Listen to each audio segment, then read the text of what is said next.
Salutations, salutations, salute, salute. Thank you for tuning in. I hope everybody blessed. I hope everybody strong, and just, regardless of what be going on in life, man, just know that, it's other people that's going through the same or even worse. You know what I mean? So never feel discouraged about nothing that you go through in life. Whatever path you set yourself out for, then remember, anything that's worth, you doing in life and worth fighting for, it's worth having, So the struggle and the fight keeps going. So never give up, never feel discouraged, Go vibe with whoever it is that you need to vibe with, and stay strong, stay healthy and everything like that, That's my jewel for the day, one to y'all, Nevertheless, man, today, first of all, I want to appreciate everybody for showing me real, that love and support for that last video I did on OYG, Red Rum, may he rest in peace. Moment of silence out of respect always.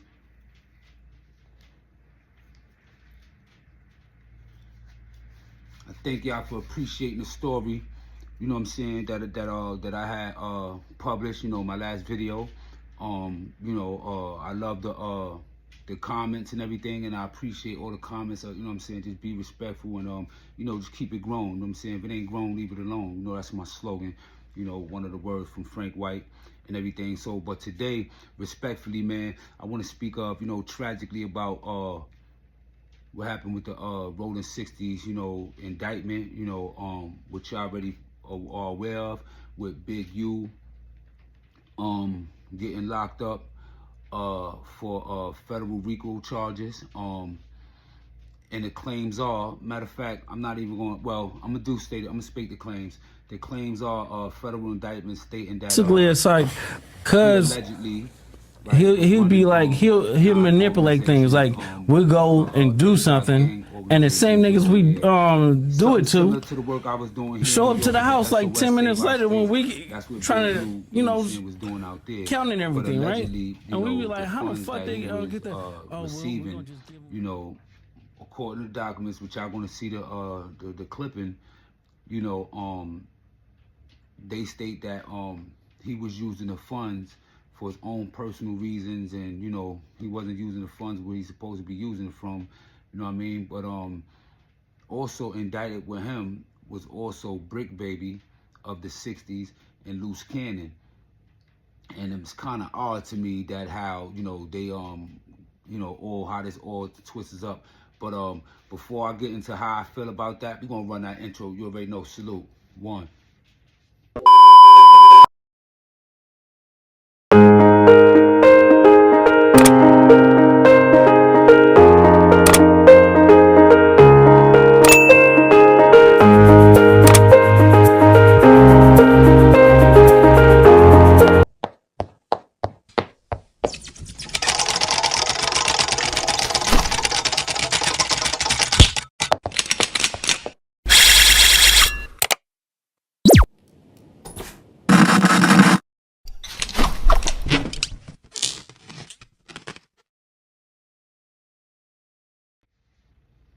Salute, salute, salute. Thank you for tuning in to Kross TV Network. That's Kross with a K. Appreciate all the love and support I be getting. Again, if y'all here, from day one, and know all through the struggles I went through, and y'all never withered, y'all never slid, y'all never second guessed me, y'all stood firm, whatever. I love y'all forever, man. Those are my day ones. Thank, love. I love y'all. Appreciate y'all. Those that's tuning in the first time or just started really, clicking with me, whatever, I definitely appreciate y'all support and y'all love equally as the same. And I hope that y'all, stay here. Mainly, I hope that y'all stay firm and y'all just stick with the real. You know what I mean? And that I keep making content, I keep y'all coming, or, you even give me some feedback or give me some inspiration on what you want to hear me speak on. You know what I mean? So with that, peace, love, and salute. I appreciate y'all being here. You know how I feel about time, and time is valuable. I don't waste no time. I won't waste y'all time. I wasted over 26 years of my life in prison. And before I even got to prison, I done wasted a lot of time out here. So I would never waste your time. I know how valuable it is. And I'm out here, with me, I'm standing on business. And that's basically what it's about. So today video, I'm going to speak about with Big U and them, I'm speaking about it respectfully because anybody that know me, I'm from New York City, the Bronx, born over there, Old Lincoln Hospital, from both my first neighborhood, Hunts Point, moved over across the other neighborhoods like Sandview and everything. You know, University Heights and everything like that. But then my stomp remote ground mainly before them. You know what I mean? But and I come from a blood background. You know what I'm saying? Those that don't know. So for me to be speaking about, you know, rolling Crips in LA, you know, first of all, this is not a video about me trolling. This is nothing about me, I want to say riding or, you know, saying riding a wave or nothing like that. You know, I just want to give my honest opinion about, you know, based on the facts that, you know, I'm not going to say nothing that the news or nothing like that, you know, didn't say or nothing like that. It's not one of those type of things. You know, my concerns is because, you know, regardless to whatever they went through, whatever they didn't do, whatever have you, you know what I'm saying, those are one of my own. And the only thing you know what I'm saying, when I say one of my own, those are one of my people, you know what I'm saying? And only thing I'm seeing is my people constantly killing each other, constantly backdooring each other, you know, constantly going to prison and getting swept up with all these different federal cases that's going on, you know what I'm saying? And how would that affect the whole LA? You know what I mean? So check it, right?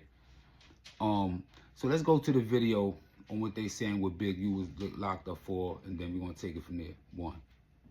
Several breaking news stories at this hour. We begin with that South LA man who the feds say used taxpayer money and donations to fund gang activities. In the past hour, we've learned that Eugene Henley Jr.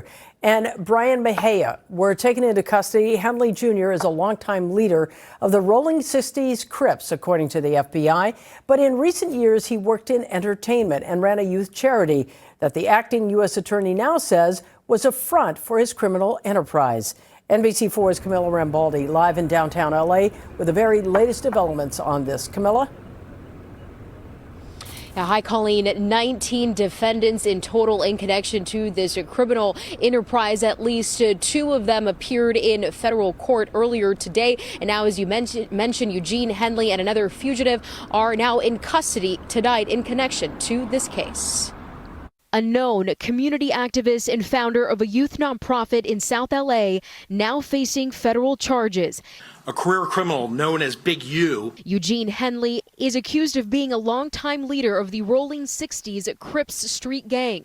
Federal prosecutors say Henley ran a criminal enterprise and is accused of a number of crimes, including racketeering, human trafficking, fraud, and the 2021 murder of a musician. He has maintained the image of an entertainment industry entrepreneur running a music label and of somebody who gives back to the community here in Los Angeles. The facts alleged in the complaint paint a very different picture. It is one of a murderer, a thief, a liar. Federal authorities say there are other alleged gang members facing charges they say are connected to the criminal enterprise. A number of arrests were made this week. These sketches show two defendants, Sylvester Robinson and Mark Martin, in federal court Wednesday afternoon. 4 of the 19 defendants were already in custody, and 10 defendants were taken into custody in the last 24 hours. Court documents also state Henley fraudulently obtained funding from the city of Los Angeles through the Gang Reduction Youth Development Foundation. Henley was the founder behind the nonprofit Developing Options that helps support at-risk youth. Mr. Henley duped the county of Los Angeles by running a nonprofit named Developing Options, which was set up to pull youth out of the gang life and promote anti-gang solutions. Yet Mr. Henley continued to personally orchestrate violent gang activity that impact our communities. Court documents state Henley had drawn hundreds of thousands of dollars for his own use. Mr. Henley is accused of embezzling donations made by celebrities, professional athletes, and businesses to his charity. Federal prosecutors say Henley could face a 20-year prison sentence if convicted on the racketeering charges. And we have learned this evening Eugene Henley and Brian Mejia are expected to be in court tomorrow. In downtown LA, Camilla Rambaldi, NBC4 News. Government and tax records show millions of dollars poured into the nonprofit the feds say was at the center of this criminal enterprise. Our investigative reporter Eric Leonard joins us now with more on how this organization was being funded and where all this money was going. Eric. Oh, hi, Michael. Well, the most surprising discovery here is that the nonprofit called the Ex-Offender Fellowship Network, which was also known as Developing Options, a pair of nonprofits that the city says were essentially one entity, were facing suspensions from state tax authorities. The city of LA has been paying these nonprofits millions of dollars in recent years, and the amounts have only gone up. The California Franchise Tax Board issued a suspension notice in April 2024 for one of the nonprofits operated by Eugene Henley Jr., who federal prosecutors in LA announced Wednesday faces racketeering and corruption charges for allegedly misusing money meant for the city's gang intervention efforts. Henley's most recent contract with the city shows a payment of nearly $800,000 due in July 2024. The final installment of a 4-year agreement that paid his groups more than $2.2 million for intervention. Henley, seen here in a red carpet photo, began forming the nonprofits in 2009, according to state records. They began receiving city gang intervention funding as far back as 2011. Between 2018 and 2023, LA Comptroller payment records show Henley's groups received around $500,000 a year. Then, in 2023, a significant increase that followed then-Mayor Eric Garcetti's efforts to increase funding for intervention work after the rise in violent street crime that followed the COVID-19 pandemic. Looking at the tax records for the Ex-Offender Fellowship, which includes the city money and private donations, you can see its revenue went from around $500,000 a year to nearly $800,000, then to nearly $2 million for 2023, the last tax return available. Where was the money going? The tax returns show while Eugene Henley Jr. was paid $95,000 as president and director, nearly all the money collected went to compensate unnamed top staff members, including corporate officers, directors, and trustees. According to the criminal complaint, Henley diverted much of that money to his personal bank accounts, and the feds say he allegedly pocketed tens of thousands of dollars in donations intended for the groups, including a $20,000 contribution from an NBA All-Star. Federal authorities say in addition to all of that, they believe that Henley evaded taxes by not reporting all of this income, was also allegedly involved in a scheme to get a home loan that he wouldn't have qualified for otherwise. We asked the city of LA for its response about its oversight of these gang intervention programs. The mayor's office sent us some remarks a few minutes ago. It said the city has strict oversight in place, but they say the allegations made public today show that there was a sophisticated scheme to thwart that kind of oversight. Live in the News Operations Center, I'm investigative reporter Eric Leonard, NBC4 News. Back to you. And with Henley Jr.'s influence reaching across the community and entertainment industry, there are questions tonight about where else his network might spread. NBC4's Conan Nolan joins us live from the News Operations Center to continue that part of our coverage tonight. Conan? That's right, Colleen. When it comes to public money, this could not come at a worse time. Remember, state and local governments, including the city of LA, are looking at a major budget shortfall. They normally ask Washington for help. This news is not going to aid that effort. It was just yesterday on the south steps of City Hall when Mayor Karen Bass touted the success of publicly funded anti-crime community groups. A message to Washington not to cut out federal grant money for the mayor's signature effort at fighting gang violence. Through our Gang Reduction and Youth Development Program, also known as GRID, we are directly addressing gang violence through intervention, prevention, and community engagement services. But according to the U.S. Department of Justice today, not all of that money was going to reduce gang violence. Federal authorities say self-described community activist Eugene Henley, also known as Big U, received $2.3 million from the city over 5 years for gang intervention efforts. Money prosecutors say instead went into drug trafficking, fraud, even murder, and Henley's own bank account. A criminal enterprise where hundreds of thousands of dollars were siphoned off that should have gone to charitable purposes, gang reduction, gang intervention. The news comes exactly at the wrong time for those trying to halt the evisceration of federal spending by the Trump administration, and most specifically billionaire Elon Musk. While crime prevention grant money is a tiny fraction of the overall federal. Yeah, so y'all just seen a news clipping, you know, of the unfortunate events, you know what I'm saying, that landed them in prison. You know what I'm saying? And let me get this shit, let me get this straight for one. I'm not sitting here and justifying, I'm not sitting here saying that nobody is angels. You know, I don't know exactly all these people background and what they're accused of, what they ever been involved of, or none of that. You know what I'm saying? I was just always a fan of music. You know what I'm saying? You know what I'm saying? Me being from my background, like I'm saying, me original being Brim over here in New York. You know what I'm saying? I learned about history. You know what I'm saying? About the gang life over there in LA. You know what I'm saying? That's one of the things we had to learn, especially being out of some of our sets that we claim is originally from out there. You know, so I've came across Big U and them name. You know what I'm saying? So it is definitely relevant, you know what I'm saying, to speak about it, because the thing about it, what he was accused about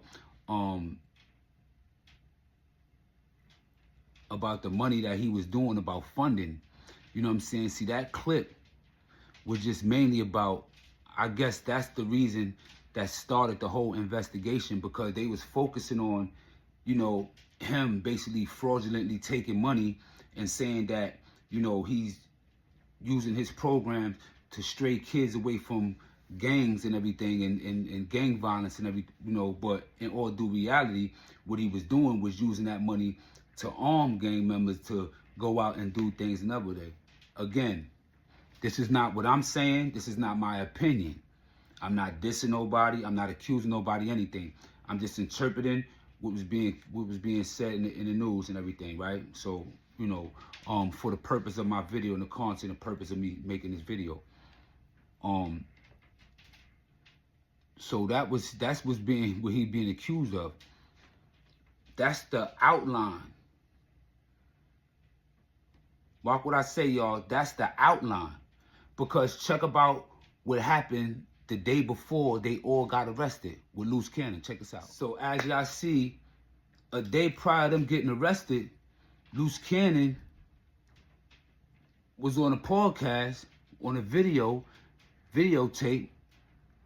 stating the reason why his house got raided, and they were saying that he had got news that the feds said that or the police, whoever it was that was in their house, said that came to their house, said that it was 2 hostages in that house. So they came to the house to search the house. And then how he was saying that, you know, he was doing things, whatever, he had to, you know, get rid of certain things, whatever. But it was also situations prior to that where it was a lot of fights and everything else that was going on over in the crib like that right there, right? So that was crazy right there. So, you know, it shows that, you know, but before that, let me show you something what him and Bricc Baby was saying also, because, you know, I'm just trying to understand, you know, even though outside of them being 60s, how would Bricc Baby and them, you know, really be involved? So let's check this out. See what I'm saying? And let's not forget that it was just a video servicing that Luce Cannon was calling out Big U, stating that, you know, if that was your little brother, I'm assuming that he's speaking about Nipsey. Why would you have him in a 7-year contract? Why would you hold him for that long or tie him down for 7 years and everything? And that's your man, and you want to see him succeed, and you want to see him, you know, rise and, you know, make it somewhere to the top. So again, that's my assumption, that he's speaking about Luce Cannon is speaking on Big U situation that was Nipsey, rest in peace, right? So with that being said, my whole purpose of making this video, right, is this kind of like the first time I actually seen police take down other people, like how they took that down, how they did the 60s. That's something like how they do in New York. You know what I'm saying? That was like more of a New York tactic. And those that don't know, you know, different law enforcement go to other different cities and learn different ways on how they use to tack down their situations and try to formulate it there. You know what I'm saying? So what I mean by that is that they're highlighting, or the first video ever made, keep this in mind what I'm saying, the first video ever made about this situation on justifying Big U getting arrested is behind, for the lack of a better term, fraudulent business transitions and fraudulent business actions, to where he wasn't doing the work that his that the payments that he was getting was bonded for him to do, right? So now you got Luce Cannon, music producer. You see he be on, you know, he be going through a lot of things. Him and Wack be going through things. 1 minute they cool, 1 minute they not. Which is kind of like, almost like the same thing with Bricc, baby. You know what I'm saying? They mess with each other sometimes they don't. They exchange, you know, little back and forth with each other. You know, and both of those, which the news and everything, people admitted that they're supposed to be alleged Rolling 60 members, that y'all messed with Wack when Wack was disrespecting Nipsey from the beginning after his death and saying that he wasn't a legend, this, that, and the other, whatever, which led to Nipsey's bodyguard, who was alleged gang member as well, allegedly, you know, knocked Wack 100 about it, knocked him out about that. And I made a video a back while about that, you know what I'm saying, actually defending Nipsey Hussle's legacy, and I was going at Wack 100. If you go back to my videos like a couple years ago when all that was going on, you would see that I made a video, you know what I'm saying, defending Nipsey, you know what I'm saying, at that time, you know what I'm saying, for what was going on. So then now you got, you know what I'm saying, Bricc baby, who is an artist out the West Coast that come up under Nipsey, that allegedly is responsible for, you know, introducing Young Thug to Nipsey, and, you know what I'm saying, him being holding, you know, people like Dirk and all these other people down when they was coming to LA and things like that, and the alliance, and then how Rollo, all these people was tied to, you know, Bricc baby and all that. And some of the stories that was said about Bricc baby, but I'm not going to mention them because, you know, that's neither really here nor there. And like I said, I don't know what else is being said in the case, because what I was getting to, the whole point, what I'm showing y'all, painting a picture, is this. They're first outlining the fact that, yeah, all right, we got Big U because of this. But for Rico and for him to be the king, and then there's murders around, the next thing is they're going to start explaining, well, what justifies the murder situation. I guess, you know, when the artist that body was found, and, you know, or whatever else is supposed to be was going on. You know what I'm saying? That this is a case, because me personally, I don't feel like Big U, Luce Cannon, and Bricc baby was really fucking with each other on that level. I think that they had their own little cliques. They was, you know, basically all living their own life, doing their own thing, making their own bread. You know what I'm saying? But just because, you know, they're from that neighborhood and they have alliances and they have, you know, a long history with each other, is that they're being, their thing, everything is being tied in as one. And it's being utilized as, you know, we're going to make the neighborhood safe. We're going to come take some of these people off. We're going to come do this and we're going to come do that. Whether they're accused of doing it or not, in New York, we've seen it happen many a times. I'm going to give you a perfect example. The case of Boy George, right? The legendary case with Boy George with the obsession over there on Brook Avenue, over here in the South Bronx, right?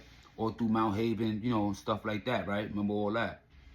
Who's actually in the feds to this day. I know his co-defendant, Lil Paulie, right? That was also getting a lot of money and everything like that. But see, the difference with this story is Boy George and Paulie wasn't cool.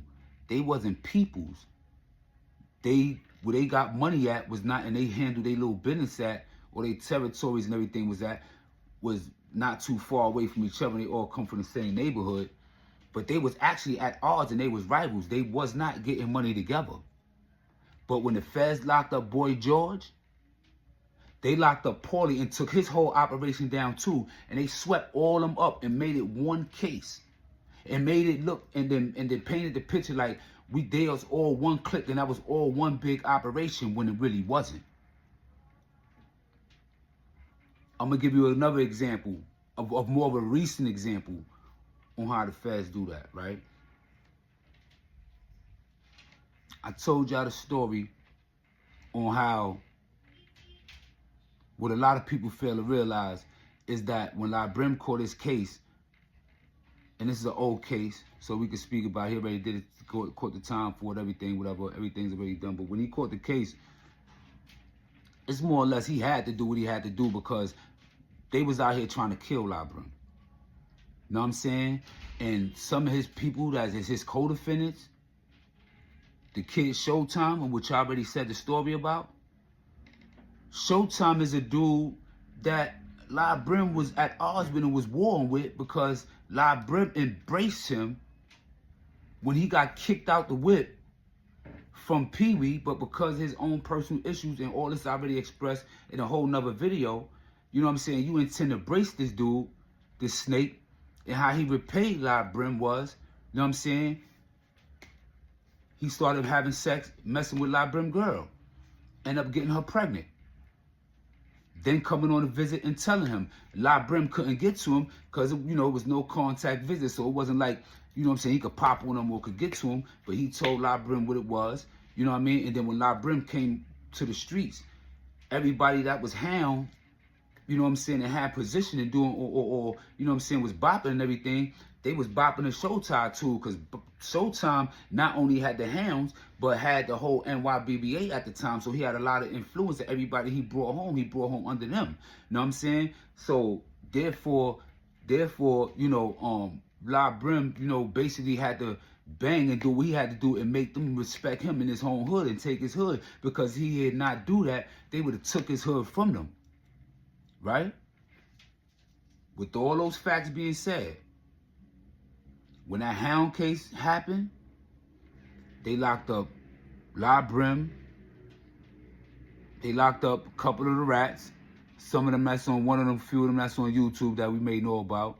You know what I'm saying? You know, I'm not going to get this dude really talk about him, but I definitely want his YouTube channel to blow up and everything because, like I said, you know what I'm saying, you be out here in these streets and everything, it's easy that you identify you. I can't go on these streets without somebody be like, oh shit, yo, Mel Kross, what's up? Yo, I'm fucking with you on your YouTube page, yo, I boom, boom, boom, or I pull up somewhere, or I could be standing somewhere, or I could be going somewhere with my guys, or I be going somewhere with this and doing this, that, and other, boom, boom. I'm just moving around because I'm in motion. I be outside. And people always know who I am. So I want to do to that be trolling and doing all this other stuff, but it's not right in the streets and all of them. I want their video, I want their channel to blow up. Because like I said, you'll be easy to identify. People won't know who you is. You know what I'm saying? You know, you did bad. But anyway, moving on.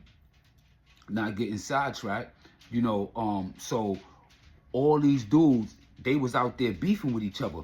But when they got locked up, they all got locked up as co-defendants. Brim, you know, the rats and everything I'm not going to name, Showtime, you know what I'm saying, all them other people that got locked up, those people was at odds with each other. Brim and Showtime was at war. A lot of people that was dealing with Showtime wasn't dealing with Brim. Then, like I said, you had a lot of them that might have fell back or did other thing with their life and, you know, moved so forth and so on. You know what I'm saying? So this case with the Rolling 60, it reminds me somewhat of like the Hound situation, because I feel like they wasn't really dealing with each other like that. And then, you know, respectfully, you know, the 60s got a saying, you know what I'm saying, you ain't a 60 unless you kill a 60. So, you know what I'm saying, it's always known that, you know what I'm saying, all of them might not, you know what I'm saying, be on good terms. And, you know, it might be, you know, turmoil, you know what I'm saying, which I can't and won't speak about, you know what I'm saying, not only because, you know what I'm saying, I never spoke to nobody speak about nothing like that, but I really don't really know nothing about that. Like I said, I never really followed none of that, or really never really cared for that, you know what I'm saying. But it was just, man, it was just like, I felt ironic to me, you know what I'm saying, how this happened, and I'm starting to see like an ongoing trend. But mark my words, it's going to be more to come. They're going to start talking more about the other cases on which justify and why Luce Cannon is locked up and tied into with Big U and them, and why Bricc Baby and them is tied up in Luce Cannon and them. You know what I'm saying? Like I said, I never had an issue with no Crip. I didn't turn blood, you know what I'm saying, to bang against Crip, you know what I'm saying? You know, from New York and everything, you know, whatever, even for those that's out here, you know, I fuck with them and everything. Some I've been criticized about, you know what I'm saying, some that understand and respect it. But nevertheless, regardless of what, they're going to respect it. But I wish them the best. You know what I'm saying? And, you know, and justice be served however it was meant to be served. You know, and you know, again, they never did nothing to me, you know what I'm saying, or whatever, you know what I mean? I definitely wish them the best, you know, regardless to everything that's going on, even with the alleged victim, you know, even though we know the person has passed away, whatever, you know, these individuals has families out there.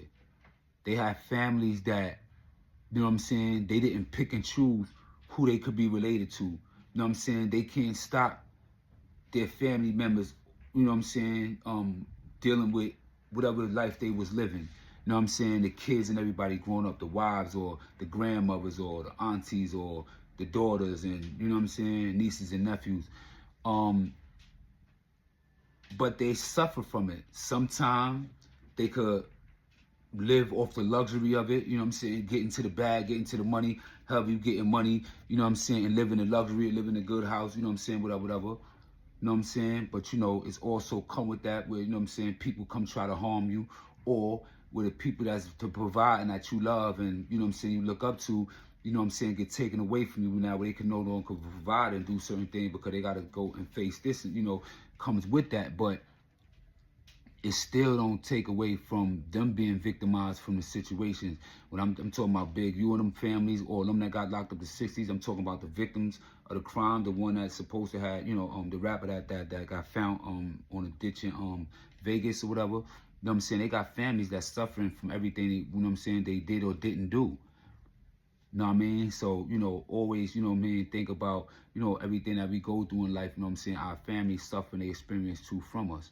You know what I mean? I'm gonna definitely follow this case, respectfully, and I just hope, you know, everything works out for the best of them, and may the powers that be, you know what I'm saying, protecting God, their families, and I hope that one day us as a people, man, you know, we really to get it together, man, and be the kings and queens that we were once on this planet, you know what I'm saying? We still are. We just gotta recapture some of the things, you know what I'm saying, and use our resources and everything a little different. You know what I'm saying? But you already know. Thanks for tuning in to Kross TV Network. That's Kross with a K. You're a mouse. Slow. Big U's right-hand man, Luce Cannon, claims Big U knew about Nipsey Hussle's murder 30 minutes before it happened. You get a call from Big U telling you Nipsey just got killed. Yeah. You panic, call Nip. Nip answer the phone. Yeah. And you we like were just talking on regular. So it's like, at the end of the day, I didn't even think about it because you don't even warn him that you got that call from dude. No, because their relationship was so fucked up. It'd be like they be hot one minute, then they be cold the next minute, and then they be lukewarm. Like you and just 30 minutes after you get out the phone with Nip, he get killed. Yeah, I got it. So you think he hit you a little too early? Yep, he hit me a little bit too early because the homie Shitty double back 3 times. You get what I'm saying? And first he shot him, boom, go into the alley, came back and shot him, boom. It wasn't good enough, and then he came back and he shot him again. But now it's like how did he know? Yeah, no, but that's crazy. It's deep. So